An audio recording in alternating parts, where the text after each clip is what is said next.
Hello singing friends, welcome back to my channel. It's Mickey, your friendly neighborhood singing coach.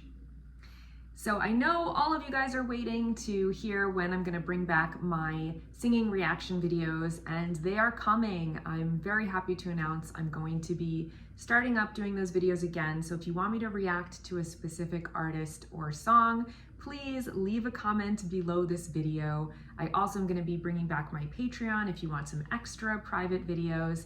And I'm going to be starting a new service that I'm super excited about, where I'm going to give bespoke singing evaluations for you guys and recommendations for exercises to help with your singing weaknesses. I will make an announcement later on with all the details on that. So before I jump into all of that, however, I wanted to make this video about my face. So it was just my 44th birthday 2 days ago. Happy birthday to me. And even though I'm feeling youthful and full of vim and vigor, I have started to notice some changes in my appearance that I wasn't too happy about.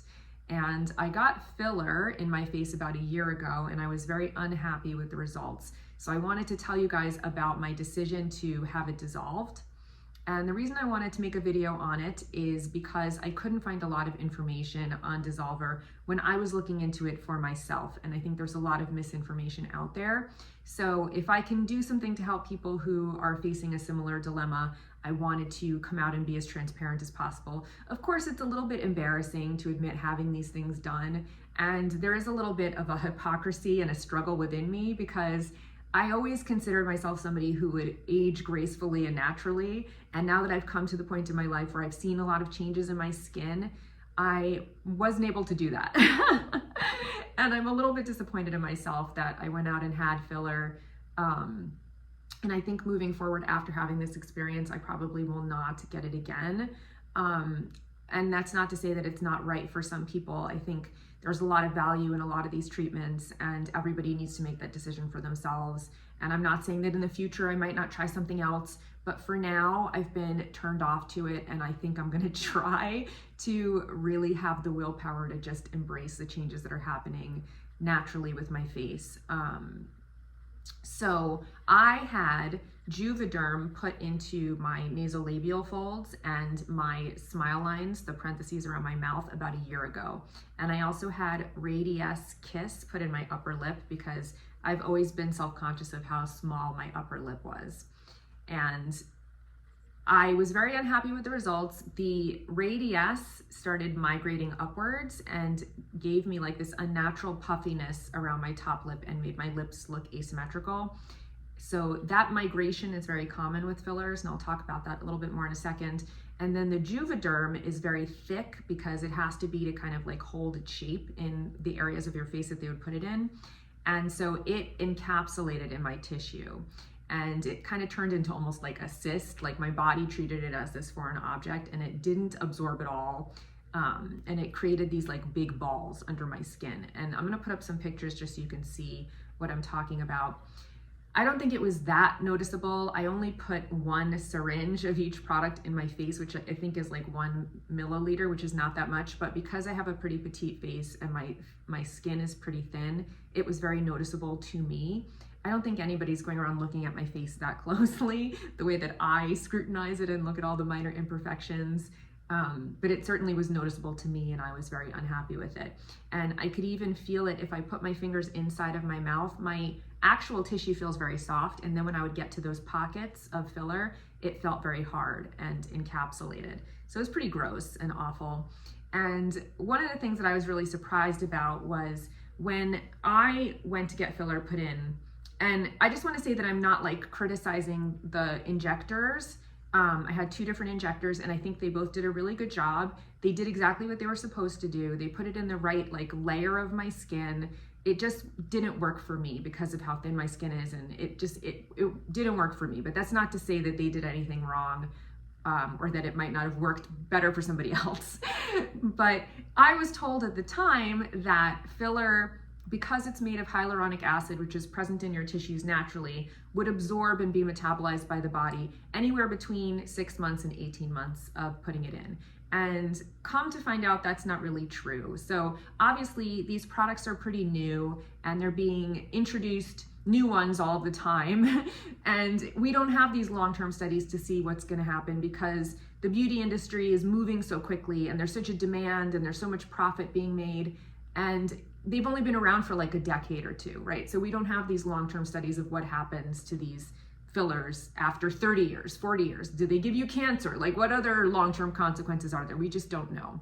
But now there's evidence coming out that if you have filler put in, it's still there 10 years later. It's still there 12 years later and 15 years later. They've done MRI scans and they see that the filler is basically all still there. It might be absorbed slowly, but certainly not completely within a year to a year and a half. And it just migrates and spreads out under your tissue.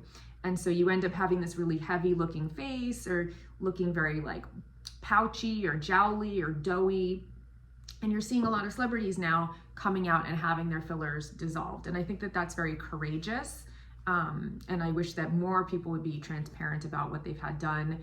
And I think more women are embracing their aging naturally. And I think that that's really commendable and beautiful and inspiring to me, you know, to see somebody like Pamela Anderson walking around with no makeup on and looking gorgeous and embracing who she is at this point in her career, I think is really inspiring. And somebody like Courtney Cox being very open about dissolving her fillers and things. So hopefully we're moving in that direction. I think we are.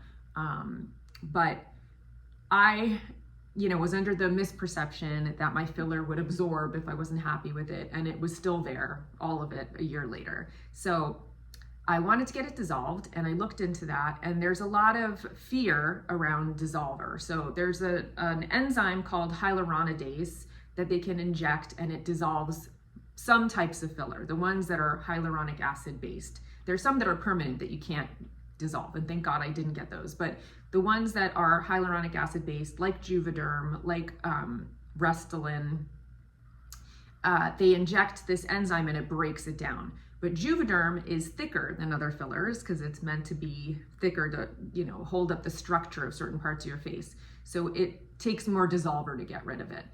And this dissolver has been used in surgeries for a long time. They've tested it, it's totally safe, but it attacks hyaluronic acid, which is also present in your natural tissue. So it can dissolve your natural tissue temporarily. They've done studies, it seems that even if you're flooded with this enzyme and it dissolves your natural tissue, it basically returns after 2 months.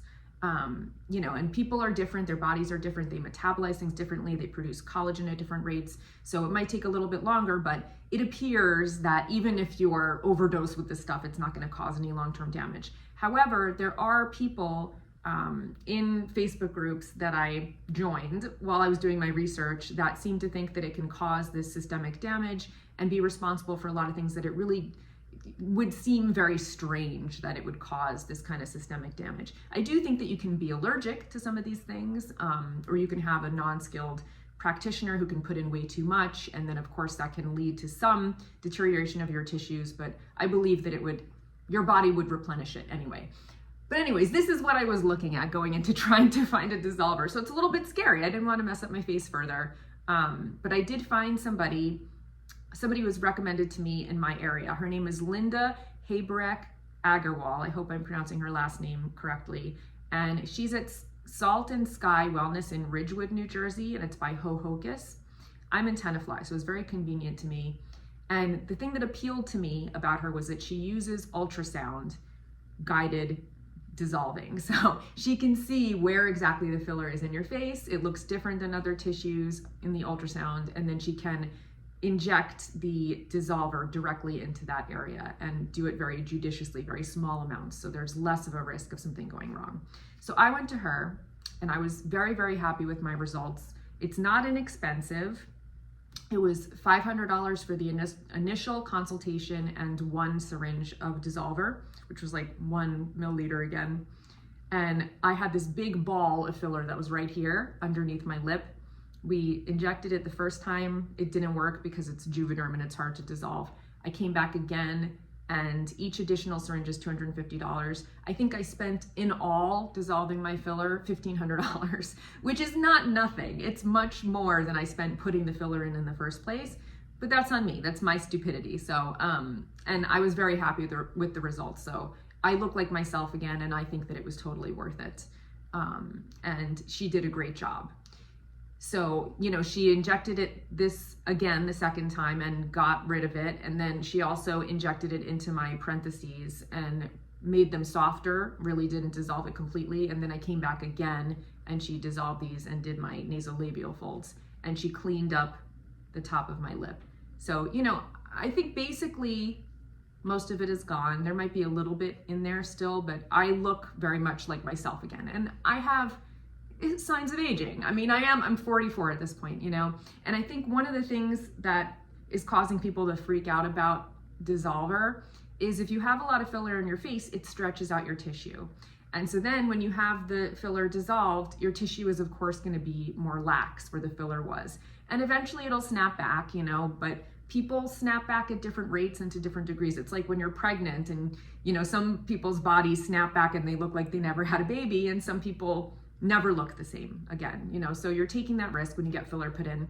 And also you're aging while the filler's in there. So if you have it done a decade ago and then you have it dissolved, your face has been aging all the time naturally for the last decade, and you're not gonna look the same as before you had it put in. So I think all of these things contribute to people's misperceptions about what the dissolver does. But I was very happy with my results, and I also feel like I could move my face again because the Juvederm was so stiff, it was making it hard for me to smile. I would be like, you know, when I tried to smile and I felt like I looked crazy. So now I feel like I could move my face again, my tissue's soft, and that like those weird balls of filler are gone. So I wanted to be transparent and let you guys know, and I don't think I'll ever have filler done again. And I just caution people to not mess with their faces. You know, we think of it like getting our hair cut or colored or something, that it's totally reversible, but it does have these longer term consequences. And I'm gonna try to embrace aging, not erase aging. That's my new philosophy. Embrace it, don't erase it. So, you know, we'll see. Hold me accountable, people. I'm gonna try to embrace the way I look. And hopefully that'll inspire some of you to do that as well. All right, so that's my video. Hopefully this was helpful to some of you guys, and stay tuned because more music content is coming soon. So until then, stay practicing and happy singing. Bye.